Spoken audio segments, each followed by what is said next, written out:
All right, good evening, ladies and gentlemen. Welcome to AIAA New England. Gives me great pleasure to introduce our webinar. So our speaker tonight, Michael Winter, he's a senior fellow for advanced technology at Pratt Whitney, where he leads the company's technology portfolio internally and represents it externally.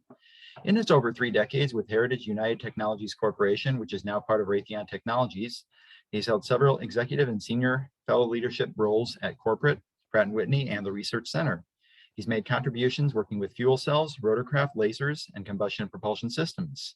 He holds a Doctor of Philosophy, Master of Science, and Master of Philosophy degrees from Yale University, and has a Bachelor of Science degree in Mechanical Engineering from Drexel University.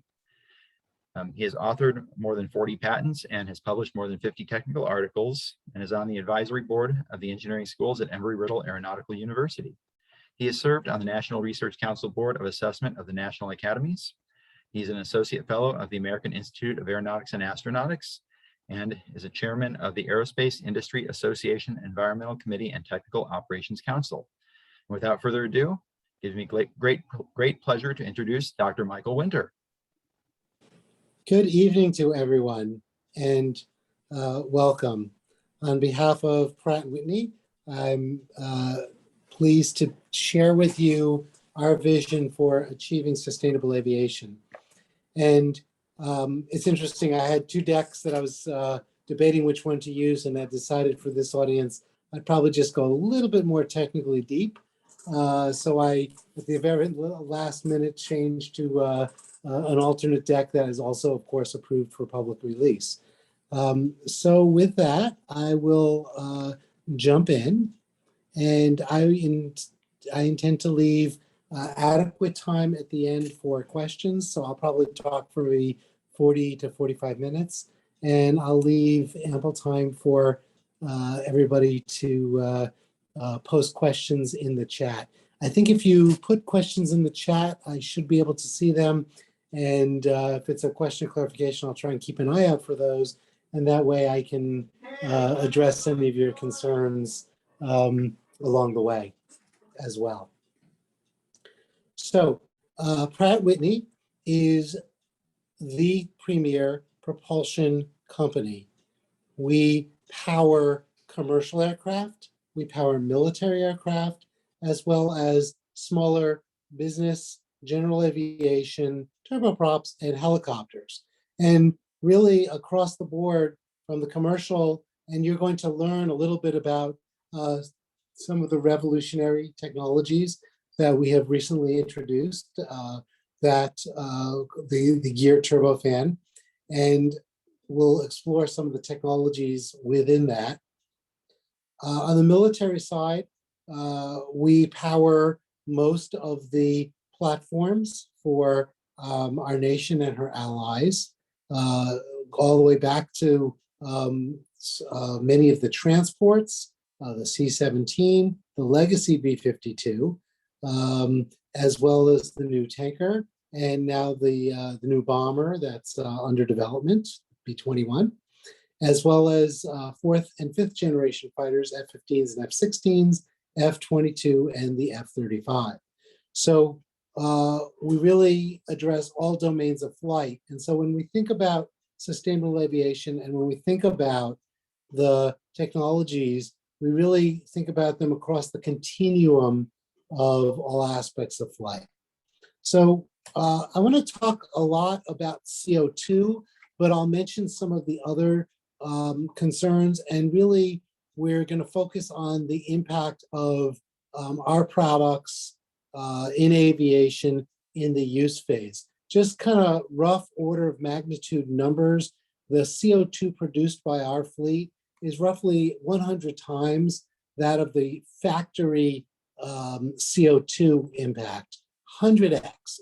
And so really we need to think about that. And sort of beyond Pratt Whitney, if you zoom out to the entire commercial fleet, the commercial fleet in 2019, pre-COVID, burned just under 100 billion gallons of fuel. And we'll explore sort of what that means in terms of CO2 and other constituents. So we're going to quantify the aviation footprint.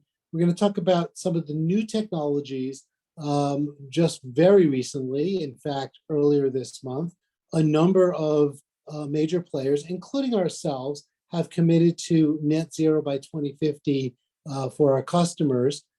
We did that in concert with the Aerospace Industry Association. IATA voted, the International Air Traffic Association voted on October 4th to adopt that, which really represents most of the global revenue passenger kilometers. And ATAG, the Air Transport Action Group, which we are a part of as well, also committed to net zero on behalf of our customers by 2050. So we're going to explore some of the technologies as well as ensuring that aviation remains sustainable. So I like to begin by putting things in context. And so, and in order to really frame the context, it's important to think in terms of global megatrends. In terms of global megatrends, urbanization has been going on for the last several decades. And in around 2016 was a pivotal year because at that juncture, about half, a little more than half of the population of planet Earth moved to cities, right? At the time, we had somewhere between 19 and 21 megacities. A megacity is defined as a city with at least 10 million people. And by 2030, that number is projected between 29 and 31 megacities. So we see that there's going to be that continued growth. Now, what happens in these large cities? You'll note that most of it is not in the mature markets. A lot of it's in the BRIC countries, China, India, of course, Latin America, Africa. So it's important to look at what happens. Well, people interact with each other more, right? And that's good from an economic standpoint, because if you think back to your money multiplier effect that you learned in macroeconomics, money changes hands more, and you have the money multiplier effect, so that same amount of money, dollar or euro or whatever currency, trickles through the society and it multiplies. And so cities, urban, tend to be more efficient from an economic standpoint. From an energy standpoint, they also tend to be more efficient than rural settings. People are traveling less, there's mass transport, people tend to walk. Buildings are more efficient to heat and cool than sort of individual family houses. So from a energy and economic standpoint, it's a good thing. Well, what we, of course, experience, and since we're all sort of not face-to-face, I don't have to remind everybody, two things that happened. People had more disposable income, and they started traveling between these megacities more frequently. In fact, we've seen significant upgrowth in travel leading up, of course, to the pandemic. Commercial aviation has been growing at around 6% per year. It's forecast to resume 2023 or so, resume about a 4.3, 4.5% cumulative annual growth rate. But of course, with all these interactions of people combined with transportation of people around the world, we have two deleterious effects. One, of course, is the vector for a pandemic, and we're living through that today. Number two is climate change. And so we are very focused on that aspect of our industry. So putting it in perspective, as I mentioned, if you look at the growth in air travel, this is represented in terms of revenue passenger kilometers on the left-hand side. And you can see we've been enjoying this wonderful growth curve. A little fact, it turns out that historically, of the 7.8 billion people on the face of the earth, only about 16% have ever set foot on an airplane in their entire life. I know I kind of feel that way now, having not done it in a long time, but certainly, I mean, pre-pandemic, many of us were doing it several times a week. Hopefully we'll get back to that fairly soon. Commercial aviation represents about 2.5% of the CO2 production. That's the anthropogenic CO2 production. But when you recognize between now and say 2050, and this is based on an ICAO report, International Civil Aviation Organization, UN report from 2016, that there's a forecast that, of course, transportation, surface transportation will become more renewable, electrification, for example, that the grid will shift from coal, oil, and gas to wind and solar. And when you look at that, that shows that predicts that by 2050, civil aviation, along with our growth, would be something on the order, left unchecked, that 18% of the anthropogenic CO2. And so obviously we must do something. Now, if you look at where that CO2 comes from, and that's the panel on the far right, something like 80% of all emissions come from missions that are 1,500 kilometers or further. So the short haul flights, business jets, regional jets, they're really a very, very small percentage. The turboprops in particular, it's only 1%. That's going to be important when we start talking about some of these hybrid concepts later, and we talk about the urban air mobility, which we're going to get into in some detail in just a few moments. You'll see that addressable market is actually today a relatively small fraction of the representative CO2 generation from our industry. Let's see. And I guess sort of one other sort of data point just to frame your thinking, we'll talk about this a little more in a few minutes. The commercial fleet today contains about 30,000 commercial airplanes. And basically the number of airplanes doubles roughly every 15 years. So think about that roughly. Basically, we expect that between now and 15 years from now, there'll be something on the order of another 45,000 airplanes will be sold. That's about $6.5 trillion worth of assets, another $1 trillion worth of engines. And basically in that 45,000, about half the fleet will be retired, refreshed, and will double the size of the fleet. Now, that might be delayed by a couple of years because of COVID, but in the scheme of things, that's probably will wash out over time. So let's take a look at what the environmental impacts are. And let's see if I can do this. So at ground level, typically we look at oxides of nitrogen, ozone and particulates and noise. And those are really the primary impacts. Those are highly regulated across our industry. The main focus today is what happens in the troposphere. And the key feature that everybody's looking at today is CO2. Let's talk about how much CO2 is generated.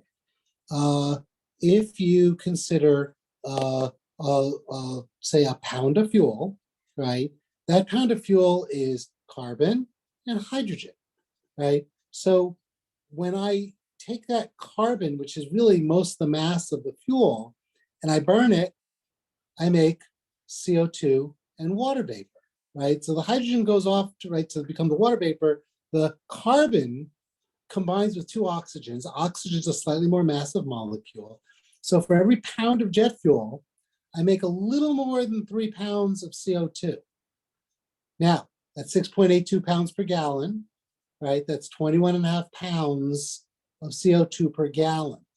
Remember that number I said before? We burned 100 billion gallons in 2019. So that's the concern, okay? We also focus on oxides of nitrogen. They are a greenhouse gas as well. Water is a greenhouse gas, but water combines with particulates and forms up in the atmosphere. So gaseous water, of course, is a greenhouse gas, but when it combines with the particulates, you form nucleation sites. Those tend to collide. In fact, other constituents in the fuel like sulfur play a role and accelerate the agglomeration of these water droplets, basically microscopic water droplets in the troposphere, and that forms contrails, which leads to cirrus clouds. Contrails don't last very long. At most, they last maybe 10 hours, but they trap the long wavelength radiation between the ground and the sky. And in so doing, they serve to significantly increase the radiative index. So CO2 is around for like a century, but these contrails are only around for about 10 hours, and yet the contrails can be as bad or worse. And of course, when we look to the higher flights, supersonic business jets, some of the new supersonic commercial transports that are being looked at today, we do have to look at some of these other constituents, and the atmospheric chemistry is very different in the stratosphere. So something else to keep an eye on. Now, when we think about a jet engine is the most sophisticated mass-produced device known to humankind. It's got about 40,000 parts inside. The core of the engine, you'll get oriented to this, the core of the engine is sort of from here to here, right? Is spinning at tens of thousands of RPM, right? And the tips of the blades are literally within a hair's breadth of the stationary case. Now, in a modern jet engine, most of the air goes straight through. That's called the bypass air.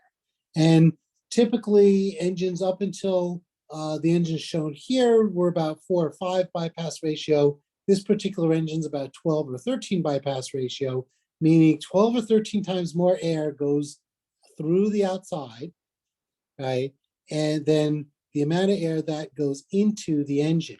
Now, the air that goes into the engine gets compressed. It goes through a low pressure compressor here, and then it goes through the high pressure compressor here, right? And you compress the gas so much, what happens when I compress gas? It gets hot. It gets so hot that it's hot enough at the back of the compressor to melt rocks. Most rocks melt around 1210 degrees Fahrenheit. And then what do? We dump in fuel and we light it on fire. So it gets even hotter. By the time I get to the back of the combustor, it's hot enough that it's hotter than the melting point of all the metal surrounding it. Now, how do we do that? These turbine blades, which are here, right? These are the 2 stages of turbine. A turbine blade can be the size of my hand. It's a single crystal of metal, think rock candy from when you were kids. Inside is the world's most sophisticated heat exchanger. And it's got thousands and thousands of little holes drilled in it so that the air that goes through this internal heat exchange then effuses out, so the hot gas never touches the surface. Think of it like an air hockey table, okay? Now, for those of you who are not gas turbine engineers, one more point of reference.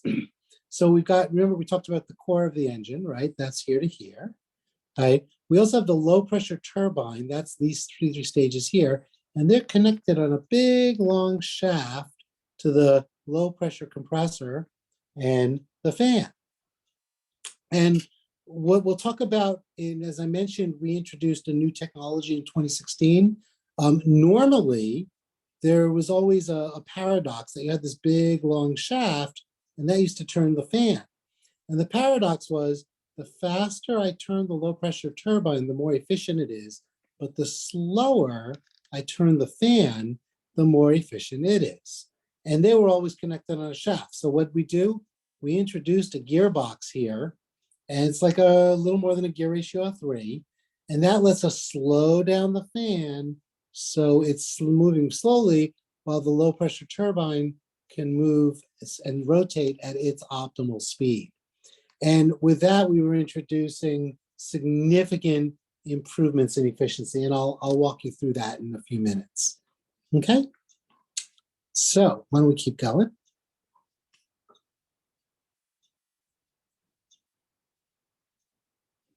I can get my, there we go. So I'll call your attention to the two airplanes on the screen, and I could replace the one with the A320 Neo XLR, but the airplane on the left is a 707, introduced in the 1960s. It was really the first commercial airliner to speak of, commercial jet airliner. And on the right, the 787 introduced, say, a decade ago, a little more than a decade ago. The A320 Neo XLR, which is just entering service now. It's actually about the same passenger loading and range as the 707, perhaps a better comparison. Look at those two airplanes. Do they look any different? No, not really, right? They're both tubes and wings. They both got the engine strapped on underneath. Yeah, there's one of them on the left has 4 engines. The one on the right has 2 engines. Why is that? Because in those 50 years, we've improved the reliability of the engine by more than 6 orders of magnitude. You used to need 4 engines to get across the ocean. Now it's perfectly reliable to do it on 2. And that's really why we've gone from 4 to 2. Of course, that is a representative efficiency, but again, that's efficiency in the engine. And if you compare the fuel burn between these two airplanes about 50 years apart, then there's a 70% fuel burn difference per seat mile, 70%. And really, most of that comes from the engine. So let's talk a little bit more about efficiency. Okay, so the efficiency of a jet engine, put very simply, we talked about the gear before, right? The efficiency is the propulsive efficiency multiplied by the thermal efficiency, okay? The propulsive efficiency really is right, it's the propulsive force provided by the fan and the bypass stream, right? That's really where the propulsive efficiency manifests. The thermal efficiency, that's the ability to turn chemical energy into thermal energy. And that all happens in the core, right? That's the compressor, the combustor, and the turbine, okay? So it's just propulsive efficiency times thermal efficiency. And what we did when we introduced the gear here was essentially optimize on propulsive efficiency. And so we introduced the gear turbofan, a new engine based on this architecture. It is now on 5 different aircraft platforms. We've delivered over 1,000 airplanes worth of these engines. We're somewhere around 10 million flight hours since 2016. And these engines are 16% more efficient than anything that was flying previously. It turns out they also produce about 50% lower oxides of nitrogen, and the noise footprint is 77% lower. 77% lower. Why is that? Well, it turns out in a modern jet engine, most of the noise comes from the tips of these fans. It turns out the tips are moving so fast that they're basically breaking the sound barrier, and you shed shock waves. You know, think little sonic booms coming off of there. That's where most of the noise comes from. Well, we've slowed it down so much that the fan is subsonic. And by doing that, the tips of the fan are subsonic, we dramatically decrease the noise of the engine. So let's talk about that 16% fuel efficiency improvement. That translates to about 3,600 tons of CO2 per airplane per year. So again, to put that in perspective, consider a tree in the forest. The tree is, right, the sun is shining, the tree is doing photosynthesis, right? The tree is pulling CO2 out of the air. So each airplane is the equivalent of 900,000 trees per airplane per year. Remember, we've already delivered 1,000 of these and a backlog of about 5,000 more so far. So we're really proud of what we've done, and we're just getting started. So let's take a look at some of the new technologies that are coming down the road. So first and foremost, we'll talk about traditional engines. By traditional engines for us at Pratt Whitney, these are the gear turbofans. And I will tell you that we have just touched the tip of the iceberg in terms of the propulsive efficiency from the geared turbofan. When we started this, we really just kind of dipped our toe in the water in a whole new design space. And so we have the opportunity to keep going, and I'll mention a little bit about that. We also will be able to improve thermal efficiency, and I'll talk about some of the things you need to do to accomplish that. We're also going to talk about sustainable aviation fuels. These are fuels based on biological materials. So in their growth, in their formation, they absorb CO2 from the atmosphere. And really, we're closing the loop on the CO2 cycle. And then we'll talk about fully electric and hybrid electric, and we'll go into some detail on those. We'll also talk about hydrogen. There's a lot of talk about use of hydrogen, either gaseous or liquid, and a little bit about some of the other advanced cycles. So we're going to start with today's engines, talk a little bit more about thermal efficiency. So I like going back to this chart. It's from an old AIAA paper, and we've adapted it a little bit by Ben Koff.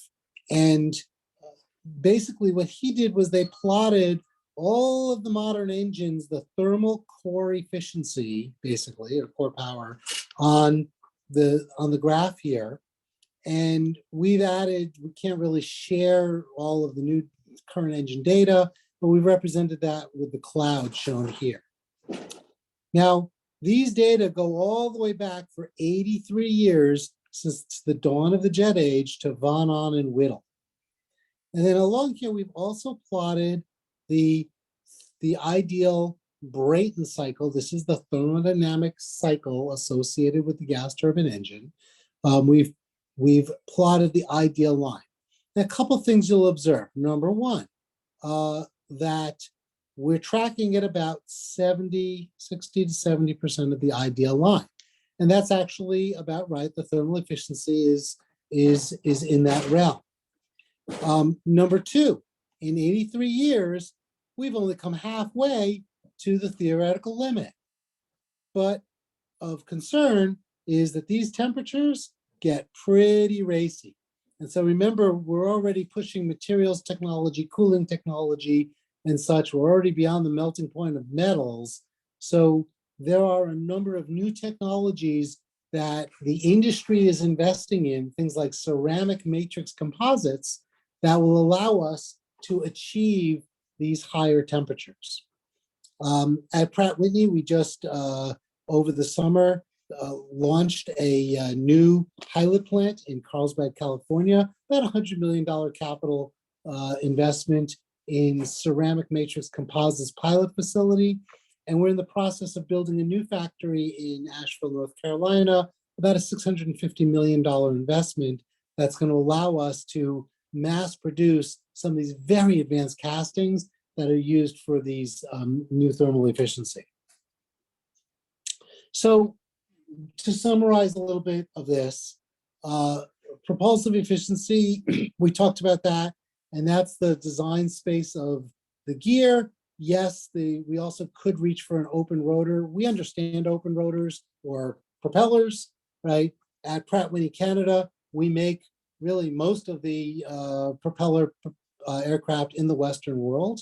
So we understand that technology very well. We also have mastered the geared turbofan technology. We've made our choice, and for large aircraft, we will remain focused on the geared turbofan. In fact, as I mentioned, the bypass ratio of our current engines is 12 to 13. Remember, 12 or 13 times more air passes just around the core. We've actually run in the wind tunnels at NASA bypass ratio 18 installed. And we built under the FAA Clean program an entire engine and ran it through its paces with a bypass ratio of 15. So in terms of runway for propulsive efficiency, there's a fair bit of runway ahead of us. Now, thermal efficiency, we talked about the investments being made to achieve higher thermal efficiency. Something that's important to note is that as I improve the thermal efficiency, what happens? I'm compressing the gas into a smaller and smaller and smaller passage. And so basically what happens is, because the area is, right, is a square, the core of the engine basically gets smaller by a cube square ratio. And so as I increase thermal efficiency and I compress the gas more, the dimensions of my core get smaller dramatically more quickly. That's where new manufacturing technologies, things like additive manufacturing, which lets us embed complexity at relatively modest improvement increase in cost, become very important for the future. So there we really have a confluence of technologies. So now we're going to transition to electrification and efficiency. So to set the stage, we're going to look first at the efficiency of turboprops. Turboprops, right, they're about 30 to 35% efficient. Large engines are 50 to 55% efficient. Why is that? It's a little bit physics, Reynolds number effects, things like that, but it's mostly comes down to what's the price that the market will bear. Now, if we look at the energy content in jet fuel, right? Jet fuel in a kilowatt hours per kilogram or gravimetric power density is about 45 megajoules per kilogram. Also on a volume basis, fairly significant. Now let's contrast that with batteries. So these are all the state-of-the-art known batteries today. These are at the cell level. You still have to put these for flight in a box. The box has to be fireproof. It's got to have thermal management. It's got to have current management. All that adds mass, somewhere between 0.2 and a factor of 2 in mass. And so these represent the gravimetric and volumetric energy power density. I'm sorry, energy densities. But I've cheated. How have I cheated? Because the axes are different. So let's combine these. There. And now you can see why we're not flying on batteries yet. Is that jet fuel is 2 orders of magnitude higher energy density than batteries. Little factoid, goose fat, 2 other species that we share planet Earth with, goose fat's about there. And something to ponder. Now, in the interest of time, I'll just sort of focus. We look at all domains of flight, from urban air mobility on the left-hand side to large aircraft. And I'll just call your attention to the numbers on the bottom of the screen. And you can admire all those zeros. That's the amount of energy contained in the vehicle when it leaves the ground, right? And when it leaves the ground. So you can see that there are many, many, many orders of magnitude difference between those.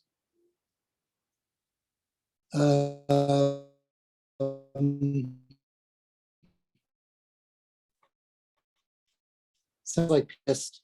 I think the first one was goose fat and the second one was honey. Okay, so all those zeros, right? Big difference in amount of energy. And so remember, when you think about what we just talked about with batteries, that's going to manifest in terms of mass. Now, when we think about the future, we look at which is the amount of power installed on board. When you think about urban air mobility, it's on the order of a megawatt. And we could do that today, right? It's a couple passengers, a couple kilometers. You can do it all electric. You can do it with batteries. That technology exists. For a regional turboprop, it's also somewhere about 1 to 4 megawatts. And so the question is, maybe there's something I could do here that's similar. When I look at a single aisle, an A320 or a 737 roaring down the runway, that's 30,000 pounds of thrust. That's 18 megawatts. However, if I had sort of 1 or 2 megawatts, I can use that. And I can use that to do hybrid electric. So the message on this slide is that there's a sweet spot in the market, and that sweet spot is somewhere around a megawatt. And the point is the motors, the drives, the generators, the inverters, the high voltage distribution, all of that is common across all these vehicles. Now, as good systems engineers, we're not going to use the same piece parts all the same. We're going to arrange things differently when we go from one domain of flight to another. And so, as we said, in the urban air mobility, if we're going to do that all electric, that's just a motor connected to a battery to a propulsor. For series or parallel hybrid, we can do that in regional turboprops. And then for a single aisle or wide body application, it gets a little trickier. But in this case, we're going to put a motor. Remember, we talked about the core. This is the shaft that's spinning really fast, right? So we put a motor starter generator on the core, and you put a motor generator on the low spool, and now I can basically power both of those. Okay, so let's take a look at use case. And here is an example of a regional turboprop. This is actually a real demonstrator that we just entered into a program with Pratt Whitney Canada, the Canadian government, the Quebec government, and de Havilland Aerospace. And we're taking a Dash 8-100. This is a $163 million Canadian program. We're going to take a Dash 8-100, which is normally powered by a PW120 engine. That engine is 2,000 shaft horsepower. That's 2 megawatts, right? And we can do 1 megawatt of a gas generator and 1 megawatt electric, and do a 50-50 parallel hybrid. And that's going to be worth about 30% on mission energy. We are on track to go flight test that in the 2024 timeframe. So we're really excited about that possibility. We're also looking at the possibility in a flying test bed demonstrator for a single aisle, where we take the single aisle engine, as I said before, you put a motor starter generator on the core, a motor generator on the low spool, and now it's not so much about the energy arbitrage from fuel to batteries, it's that having the ability to switch power from the high spool spinning fast to the low spool spinning slowly, that allows us to take advantage of re-optimizing the engine and then design in about 4 or 5% greater efficiency for that engine. So interesting concept. We've done the early design work on that, and we're looking forward towards moving forward with a flight demonstrator sometime later this decade. Now, I do want to say a little bit, people talk a lot about parallel versus series hybrid, and I wanted to embed just a little discussion about that. Right, when you consider that generally speaking, unless you're reconfiguring the aircraft and doing something like distributed propulsion, series hybrid won't buy its way in. So what do I mean by that? If I look at a conventional engine, right, I've just got the fuel, it goes to some sort of a gas turbine, and that turns the shaft of the propulsor. Now, for series hybrid, I'm adding a bunch of stuff, right? I add a generator, I add a converter, I add some cabling, I add a motor drive, I add a motor. None of those are going to be 100% efficient. Call them best case scenario, 98% efficient. So what I've done is basically I've decreased my efficiency by doing this basically by about 10%. I've also increased the system weight by about 3x. I've increased the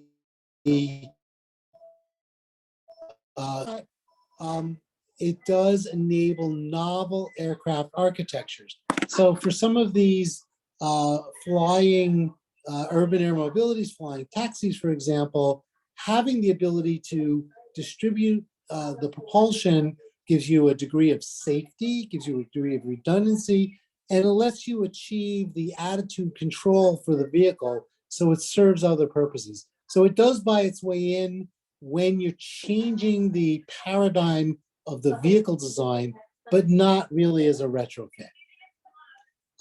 Just want to say that there are building block approaches to doing the urban air mobility where you can essentially build this in a way that's, because as I mentioned, I think there are something on the order of 200 companies of record currently working on these urban air mobility platforms.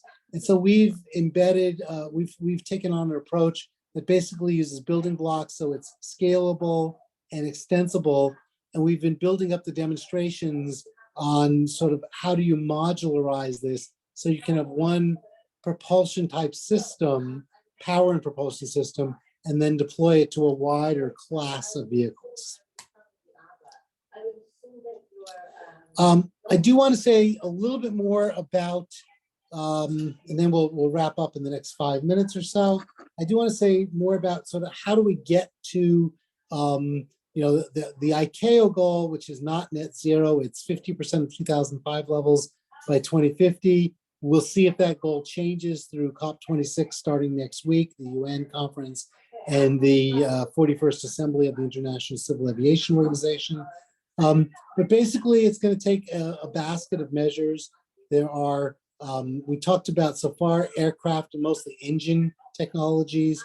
Operations is really rooting, right? Things like NextGen and CSAR in Europe, where instead of doing step-down descent, you can do continuous glide path descent.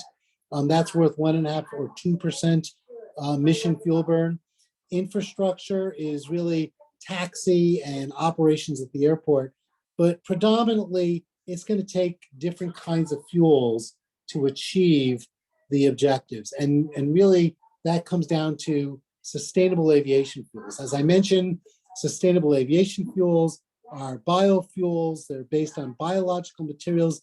You can use, we don't like to compete with agricultural crops or arable land use, but things like sewage or garbage are fair game for making biofuels. Also camelina and jatropha, which are agricultural rotational crops. You can use those and use them to make jet fuel. There are currently, there's an ASTM standard for fuels blended up to 50%. There are actually 7 approved pathways and 6 more sort of in process for making these fuels. The problem is, remember that 100 billion gallons of fuel? We're not making very much of this stuff yet. So it's going to take a huge scale up. Some of you may have heard about or seen the September 9th this year, the Biden administration had a White House event focused on grand challenge for sustainable aviation fuels. And the United States has adopted a goal of 3 billion gallons or 10% of our demand by 2030. Current US demand in 2019 was 26 billion gallons. Exactly. Let's talk about hydrogen. We love hydrogen. Our engines are agnostic. We'll burn anything. And in fact, in 1958, we did a program called Project Suntan with Lockheed Martin Skunk Works. This was actually an aircraft designed to replace the U-2 before Gary Powers was shot down. U-2 flies at about 80,000 feet. This was an aircraft to fly at 100,000 feet, and it needed hydrogen. Hydrogen is about 3 times the gravimetric energy density, about 121 megajoules per kilogram, but it takes up almost 4 times the volume, so you have to liquefy it. Well, it turns out when I liquefy hydrogen, it's done at about minus 253 degrees centigrade, so that's really cold. It also takes about 15% of the stored energy to liquefy it, and so you really want to get that back in flight. The program we had in 1958 actually took advantage of that, and we're actually revisiting some of those applications. We're also looking in stationary applications of gas turbines already running on hydrogen in the combustor. The concern, of course, is when you burn hydrogen, the temperatures are a bit higher. you essentially invoke the Zeldovich NOx formation mechanisms and produce more oxides of nitrogen, which of course is a greenhouse gas. A little bit of, when hydrogen today is produced from 95%, 94% of the hydrogen that was produced in the world in 2019 was produced from fossil sources. And you don't want to do that because that's going to release hydrogen. That's called like brown hydrogen or a gray hydrogen. You really want to capture the hydrogen, called blue hydrogen, capture the carbon dioxide that's liberated in the process. That's called blue hydrogen, or green hydrogen, where you make it using renewable electricity to essentially split water and make your hydrogen. Here's the challenge. You need to incrementally increase the world's power grid by about 15%. It's about 600 gigawatts of power, and that equates to covering the entire state of Rhode Island, or half the state of Rhode Island, with 87 nuclear plants, or covering either Maine or South Carolina with solar panels. So still going to take a little bit of step change, and some of these numbers are rather important in terms of the investment required. My pencil stopped working. Let's see, there we go. Some of the investment required. So that's something to watch. Now, all hope is not lost. If you look at oil and gas industry, roughly spends about $0.9 trillion a year, all in. That includes everything from pipelines to undersea wells. 0.9 trillion.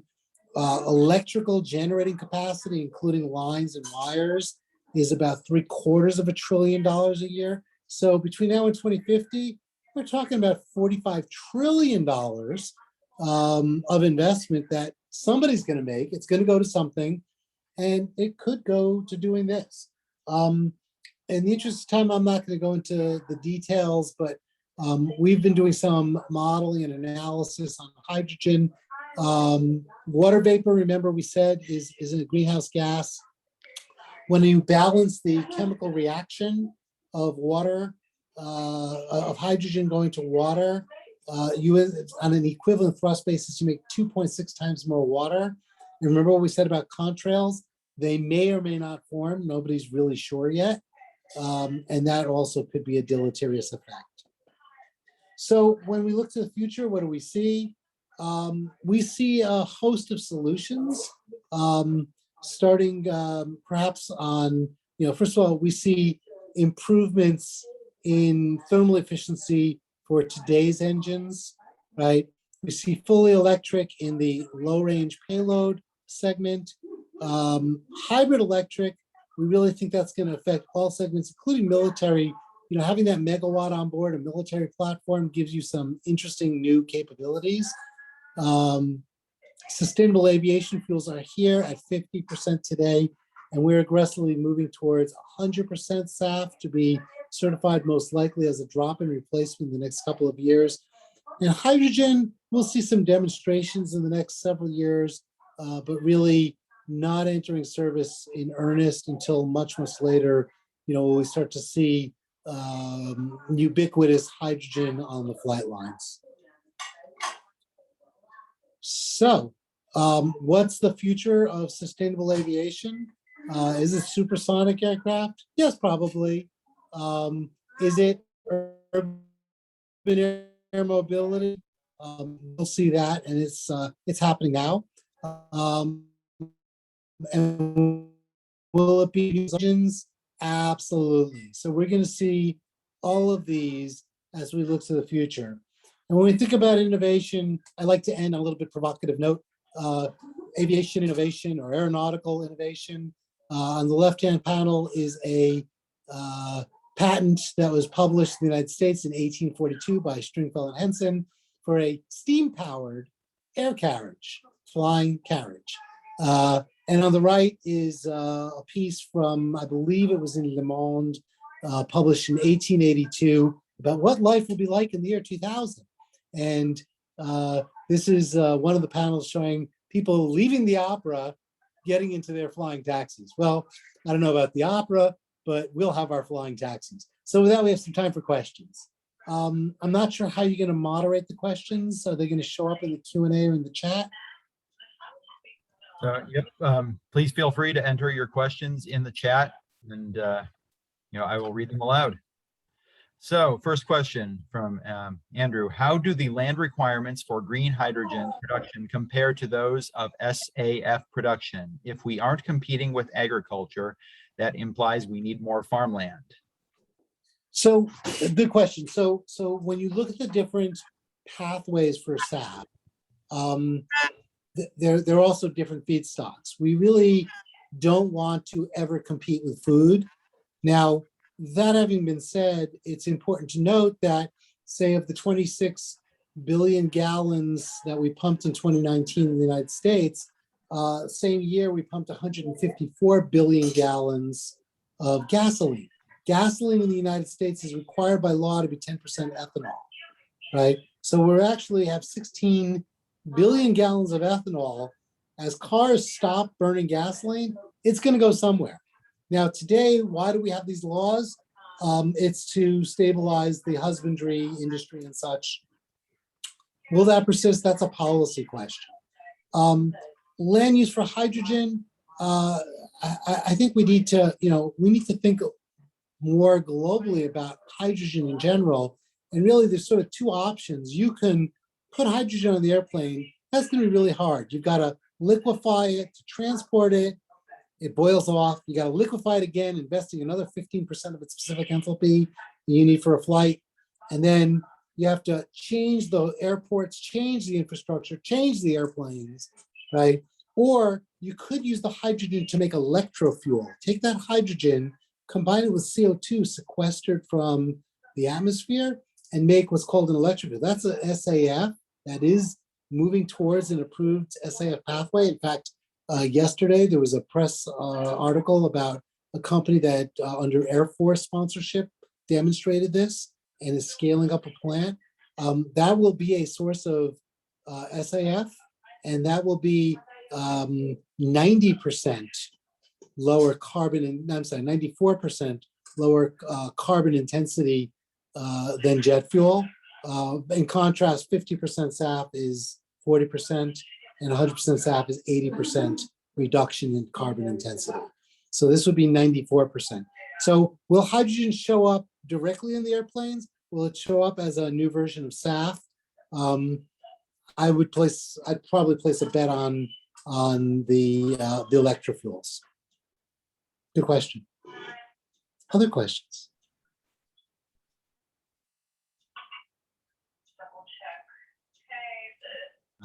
If there are no questions, I will throw a question in there. I used to work with airfoil coatings back in the day when I worked at Rolls-Royce Corporation. Do you see airfoil coatings for compressors and or turbines playing a role in the sustainable aviation? Absolutely. So first of all, remember I talked about we're already hot in the melting point of the metals. Well, part of the secret sauce, if you will, is the coatings that go in and on all the parts to protect them from these high thermal environments. They also have to protect the parts from other factors. Now, when you look to the future, when we talked about ceramic matrix composites, CMCs have one fatal flaw. They're kind of allergic to water. And so you actually need coatings that are not only thermal barrier, but also environmental barrier. Because, right, one of the things you produce when you burn stuff is water, right? So all those coatings in the back of the engine are becoming even more critical than they were in the past. Good question. So any other questions from the audience before we wrap up? Going once, going twice. All right, well, thank you, Dr. Winter, for presenting to us. Your presentation was very educational. I learned a lot about what the future of aviation is predicted to be. So appreciate you taking the time to speak with us, and you have a good night. Thank you. Appreciate everyone's attention, and we look forward to sustainable aviation. The future is bright. All right. Have a good Thanks. night. Yeah. Thank you. It'll be just that model. I'll return them for you if they need to be returned out.